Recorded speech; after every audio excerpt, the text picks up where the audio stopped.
예수님도 복음서에서 남의 눈에 있는 자기 눈에 있는 들보를 보지 못하고 남의 눈에 있는 티끌을 보면서 얘기하지 말라 하셨지 않습니까? 자기 눈 속에 들보가 더 큰 것이 있습니다. 기경의 시작도 바로 여기 있습니다. 자기 자신을 기경하는 데부터 시작하는 겁니다.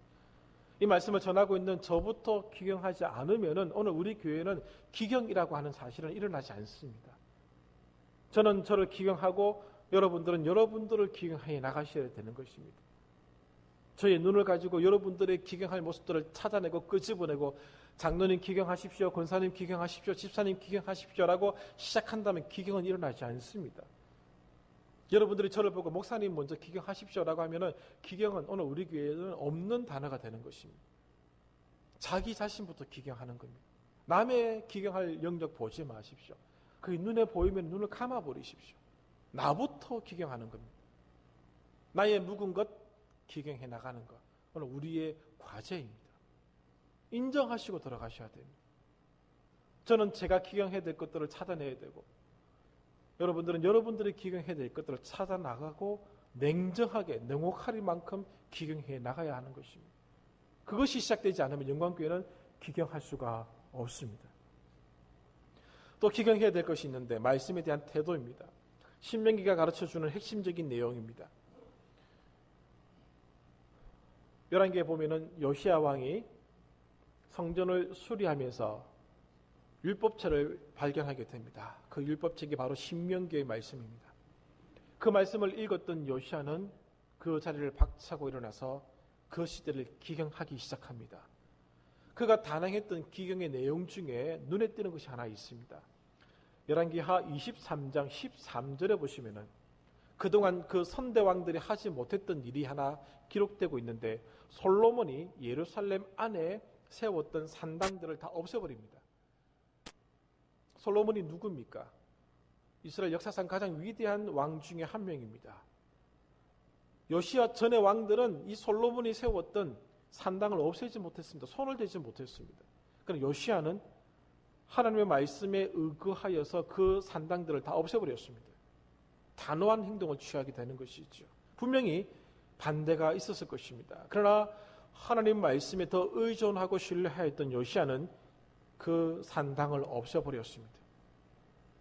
하나님 말씀에 대한 경외심이 있었고 그 말씀을 두려워했기 때문에 오늘 솔로몬이 세웠던 것에 대한 두려움이 없어졌던 것입니다. 느헤미야 시대에 학사 에스라와 함께 수문학 광장에서 이스라엘 백성들에게 하나님의 말씀을 들렸습니다. 그 말씀도 신명기의 말씀이었습니다. 그 신명기의 말씀을 학사 에스라가 단에 올라가 펼칠 때에 이스라엘 모든 백성들이 그 자리에서 일었습니다. 일어서라고 얘기하지 않았습니다. 그러나 70년의 포로 생활이 그 말씀에 대한 경외심을 다시 불러일으켰던 것입니다. 그 말씀을 순종하지 아니했기 때문에 나라가 망하는 것을 그들은 경험하였고 포로 70년을 보내었고 그 고통과 슬픔의 시대를 끝내고 그 동토의 땅에 돌아와 그 말씀을 바라볼 때 그들은 일어서지 않을 수가 없었던 것입니다. 그리고 학사 에스라가 그 말씀을 깨닫게 해석해 줄 때 그들은 두 눈에서 뜨거운 눈물을 흘릴 수밖에 없었습니다. 하나님 말씀에 대한 경외심이 그들에게 살아났던 것이죠. 학사 에스라와 느헤미야는 수문학 광장에서 하나님 말씀에 대한 그들의 태도를 기경하고 있는 것입니다. 낮 4분지 1 동안 그들은 엎드려 회개하는 시간을 가졌던 것입니다. 오늘날 하나님 말씀에 대한 경외심이 살아있는지 물어보고 싶습니다. 성경책이 교회당 아무 곳에나 놓여져 있고 주인 없는 버려진 성경책들이 얼마나 많은지 모릅니다. 교회당 안에 주인 없이 버려진 핸드폰은 하나도 없습니다. 주인 없이 버려진 성경책은 굉장히 많이 있습니다. 하나님 말씀에 대한 경외심이 오늘날 과연 있는가? 그 말씀을 들으면서 아무런 감동도 삶의 토전도 없다는 것은 성경을 너무나도 경시하고 있는 것은 아닌가? 하나님 말씀을 너무나도 무시하고 있는 것은 아닌가라고 하는 것이죠. 그럼에도 불구하고 오늘 우리는 망하지 않을 것이다. 누가 외치고 누가 장담할 수 있겠습니까? 오늘부터 예레미야서를 읽기 시작했습니다. 예레미야가 무엇을 말씀하고 있는 줄 아십니까? 유다는 망할 것이다 라고 얘기하고 있습니다. 하나님 말씀을 저버리고 경외하지 아니하고 경시여기고 무시했던 그 민족을 향하여 너희들은 망한다라고 얘기하고 있습니다. 그때 예레미야를 제외하는 모든 선지자들은 평강을 외쳤던 것이죠.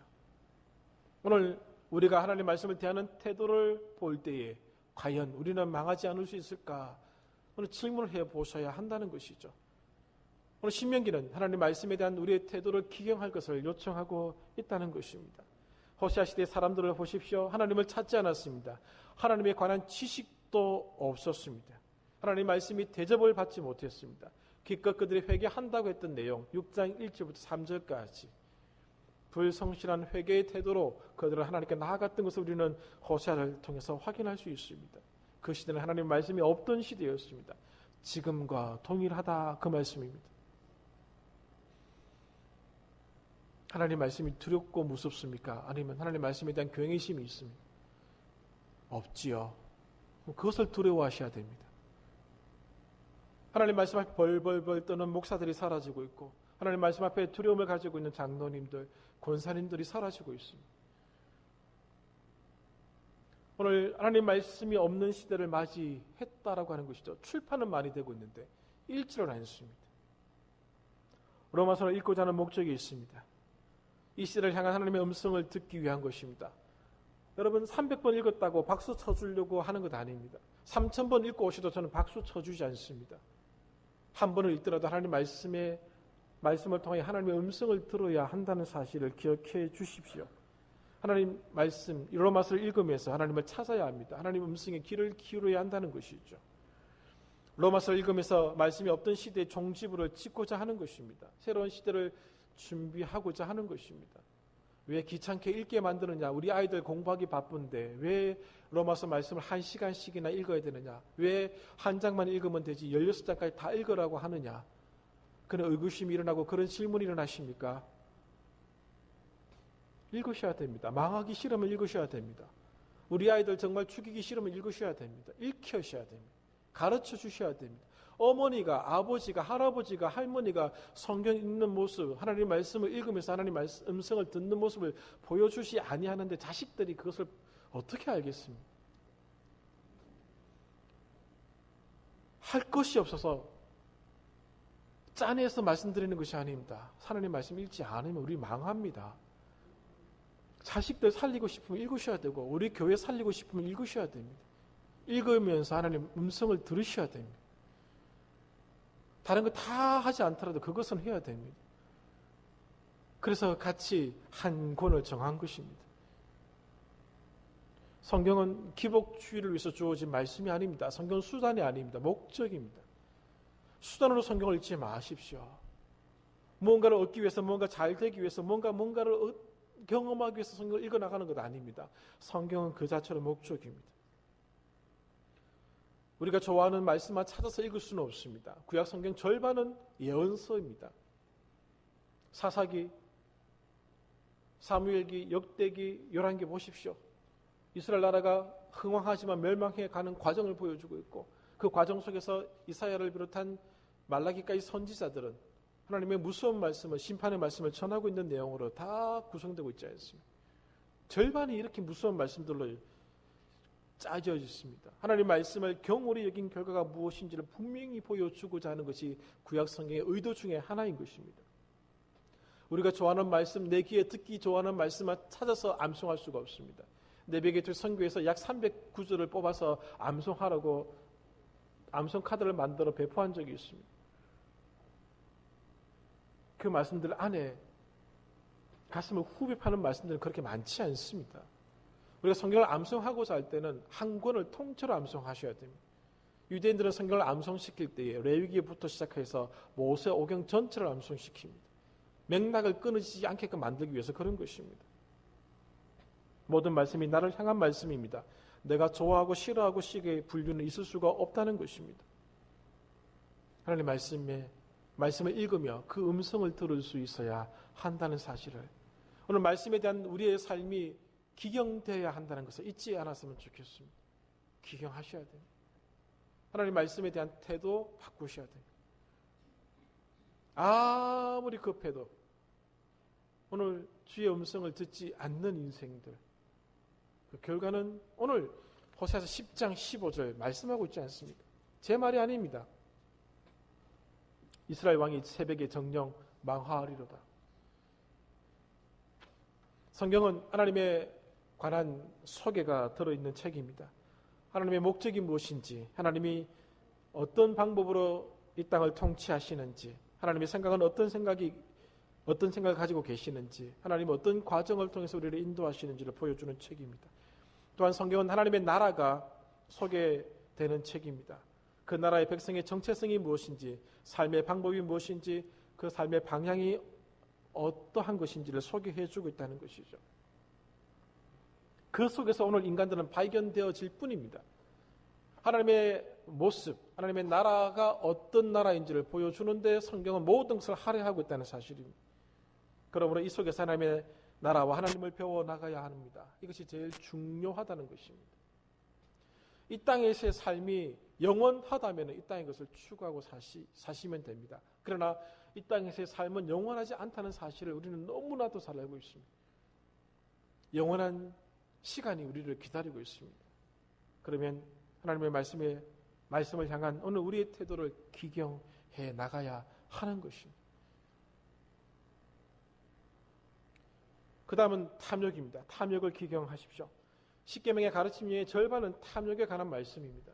인간의 탐욕이 살인을 불러오고, 인간의 탐욕이 남의 사람을 빼앗아오고, 인간의 탐욕이 도둑질하게 만들고, 인간의 탐욕이 오늘 갈등을 만들고 있습니다. 탐욕을 기경해야 합니다. 지난주에도 말씀드린 것처럼 행복과 탐욕은 함께 할 수가 없습니다. 행복은 탐욕으로 만들어지지 않습니다. 탐욕으로 쌓아 올린 모든 것은 우리를 행복하게 만들어줄 수 없다는 것이죠. 그러므로 탐욕을 기경하십시오. 탐욕의 마음으로 재물을 바라보지 마십시오. 재물을 여러분 취하고 싶지 않습니까? 취하십시오. 그러나 탐욕의 마음으로 재물을 바라보지는 마십시오. 그러면 재물이 우리를 정복하게 됩니다. 재물이 우리를 지배하게 되어 있습니다. 그러므로 탐욕의 마음으로 재물을 바라보지 마십시오. 재물은 우리의 도구일 뿐입니다. 탐욕의 마음으로 사람을 바라보지 마십시오. 탐욕의 마음으로 사람을 바라보면 그 사람을 유린하게 되어 있습니다. 힘으로 누르게 되어 있습니다. 힘 있는 자가 외약한 자를 누르려고 합니까? 탐욕 때문에 그렇습니다. 탐욕의 마음으로 인간관계를 만들지 마십시오. 탐욕의 마음으로 일하지 마십시오. 모두 멸망으로 가는 길입니다. 그러므로 탐욕을 기경하셔야 됩니다. 오늘 이 해가 가기 전에 탐욕을 기경해 가기 위한 결단이 내려져야 한다는 겁니다. 오늘 호세아서가 말씀하고 있는 것처럼 탐욕 때문에 저주가 생겼습니다. 탐욕 때문에 속임수가 생겼습니다. 탐욕 때문에 도둑질이 생겼습니다. 탐욕 때문에 살인합니다. 탐욕 때문에 간음합니다. 모든 탐욕이 오늘 인간사의 원인이 되고 말았습니다. 탐욕으로 기도하지 마십시오. 기도와 탐욕은 절대로 한 자리에 있을 수가 없습니다. 더 많이 얻기 위해서 기도하지 마십시오. 그건 탐욕입니다. 성경은 단 한 번도 그런 마음으로 기도하는 내용에 응답하겠다라는 구절이 없습니다. 기도는 탐욕을 물리치는 것이지 탐욕을 위해서 기도하는 것은 있을 수가 없습니다. 더 많이 축적하고 더 많이 소유하기 위해서 기도하는 것 성경의 가르침이 아닙니다. 성경의 가르침은 탐욕을 물리치는 것입니다. 축적을 위한 기도는 이제 없어서야 됩니다. 기도도 아닙니다. 진짜 기도를 하셔야 됩니다. 구약 성경을 읽어보십시오. 오늘 우리의 기도를 가르쳐주는 내용이 너무나도 많이 나올 겁니다. 언어를 기경하시기를 바랍니다. 말에 대해서는 몇 번 말씀드린 적이 있습니다. 신명기 호세아서에 나오지 않습니다만 이것은 중요한 내용이기에 한 번 더 말씀드리려고 합니다. 거친 언어 사용을 중단하셔야 됩니다. 저도 거친 말을 잘합니다. 사람을 살리는 언어를 사용해야 됩니다. 거짓을 말하지 말아야 됩니다. 진실되이 말해야 됩니다. 사랑한다, 고맙다, 미안하다, 용서한다 라는 말을 해야 할 줄 알아야 합니다. 그리고 부정적인 말을 하지 않았으면 좋겠습니다. 제가 부목사 때 신방을 가면은 어떤 분들은 그렇게 말합니다. 아이고 죽어야지. 그래서 제가 하루 화가 나서 권사님 그럼 죽으세요. 제가 기도해드릴게요. 죽으세요. 또 화를 확 내시더라고요. 죽는다고 하면서 왜 죽기를 기도한다는 게 싫어하시냐고 그러니까 말이 그렇지 뜻이 그러냐고. 그 말도 하지 마시라고. 그 듣는 사람 한두 분 들으면 그냥 그렇게 하지 마십시오. 그렇게 말씀드릴 수 있겠지만 매번 만날 때마다 그렇게 하면 죽으셔야죠. 뭐 하겠습니까? 죽으세요. 자, 기도하겠습니다. 하나님 즉시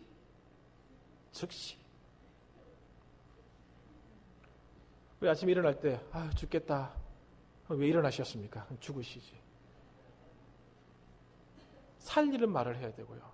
긍정적인 말을 하셔야 돼요. 아침에 일어나면 감사하다. 오늘 우리 예배당 안에 있는 사람들 보십시오. 얼마나 감사합니까?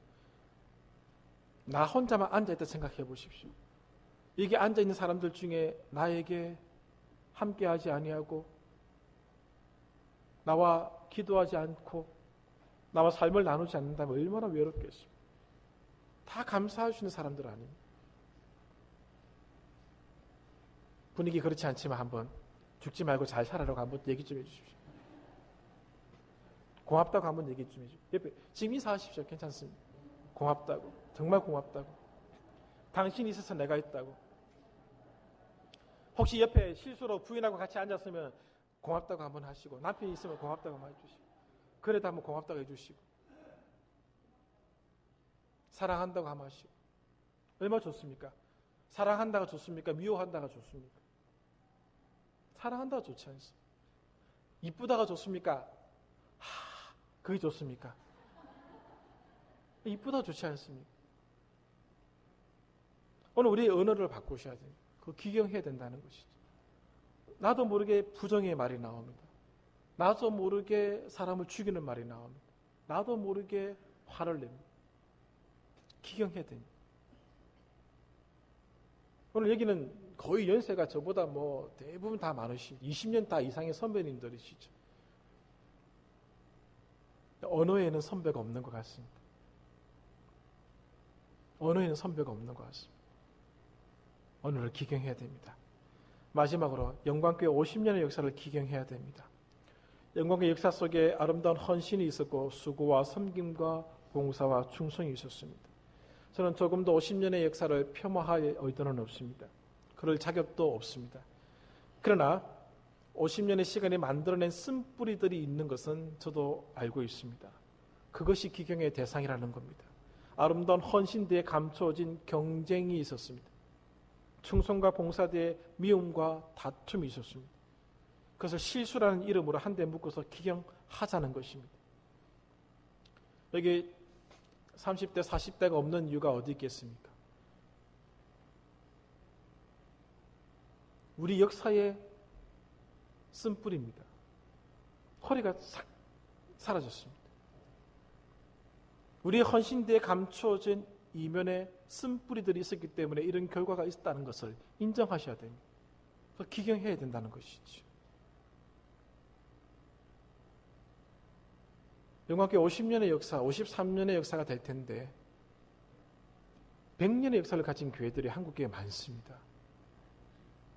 그 교회들이 50년, 60년의 역사를 가졌을 때에는 지금 이 모습이 아닙니다. 알고 계시지요? 그러면 오늘 우리가 우리의 역사를 돌아보면서 기경해야 될 영역들을 찾아내고 기경해야 한다는 것입니다. 과거를 기경해야 미래를 향해서 나아갈 수가 있습니다. 과거에 머물러 있으면 영원히 과거의 사람이 됩니다. 제 친구가 이런 얘기를 저한테 해준 적이 있습니다. 옛날 얘기를 하도 하니까 너의 과거가 너의 오늘을 붙잡지 못하도록 했으면 좋겠다. 그렇게 얘기를 하더라고요. 오늘 우리 교회의 과거가 우리 교회의 현재와 미래를 막는 장애물이 되지 않아야 됩니다. 그렇게 되기 위해서는 영광교회 50년의 역사 가운데 실수라는 이름으로 묶을 수 있는 모든 것들을 기경해야 합니다. 그 기경하지 않고서는 앞을 향해 나갈 수가 없습니다. 기경은 하루아침에 일어나지 않습니다. 하루의 작업도 아닙니다. 어쩌면 평생의 작업이 될 수도 있습니다. 그리고 먼 훗날 그 결과를 우리는 보게 될 것입니다. 기경된 땅에서 아름다운 꽃이 필 것이고 아름다운 열매를 보게 될 것입니다. 혹 우리는 못 보더라도 우리 후손들이 그 열매를 누리도록 우리가 해야 되지 않겠습니까? 마태복음 7장 20절에 이런 말씀이 있습니다. 그들의 열매로 그들을 알리라. 그들의 열매로 그들을 알리라. 열매를 보면 압니다. 삶의 열매, 입술의 열매, 열매를 보면 압니다. 영적인 것도 열매가 다 맺히게 되어 있습니다. 다 판단하고 구분하지 않습니까? 솔직히 말씀드려서 우리 서로 다 보고 알지 않습니까? 우리 삶의 열매들 다 서로 보고 확인하고 있지 않습니까? 그들의 열매로 그들을 알리라. 마태복음의 핵심적인 내용입니다. 기경했는지 안 했는지는 결국 열매로 확인될 것입니다. 열매는 거짓말하지 않습니다. 다시 1년의 시간이 흘러서 2019년 12월을 우리는 맞이하게 될 것입니다. 그때 서로 아름다운 열매를 함께 나누는 아름다운 모습이 영광교회 안에 가득 찼으면 좋겠습니다. 오늘의 모습이 아니라 기경대에서 더 아름다운 열매를 맺은, 정말 우리가 피부의 노화는 막을 수 없지만 이 얼굴의 평온함은 더 만들어낼 수 있다고 생각합니다. 더 기쁜 모습을 만들 수 있다고 생각합니다. 기경하여서 1년 후에 정말 멋진 모습으로 서로 아름다움을 나누는 그런 성도들 되시기를 간절히 소망합니다. 기도하겠습니다.